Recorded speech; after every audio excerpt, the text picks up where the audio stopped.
বেড়ে ওঠা বাংলাদেশের ছেলে শামীম সুমন, রয়েছে ইংল্যান্ডে বেড়ে ওঠা ফয়েজ সুলেমান, কাবান সুলেমান, যারা ইতিমধ্যে ফিলাডেলফিয়ার হয়ে খেলেছেন মেসির বিপক্ষে।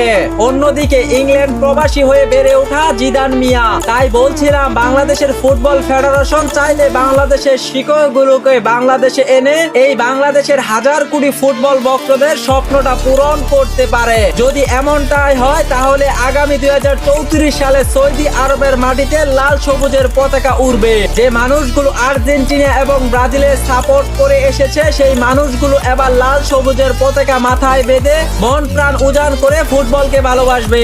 আপনি কি মনে করেন 2034 সালের বিশ্বকাপে বাংলাদেশ সবকিছু পিছনে ফেলে মন প্রাণ উজাড় করে ফুটবলকে ভালোবাসবে? পারবে কি হামজা চৌধুরী গত 100 বছরের রেকর্ডকে অতিক্রম করে বাংলাদেশকে বিশ্বমঞ্চের বিশ্বকাপে টেনে তুলতে? অবশ্যই আপনার মতামত কমেন্টে জানিয়ে রাখুন।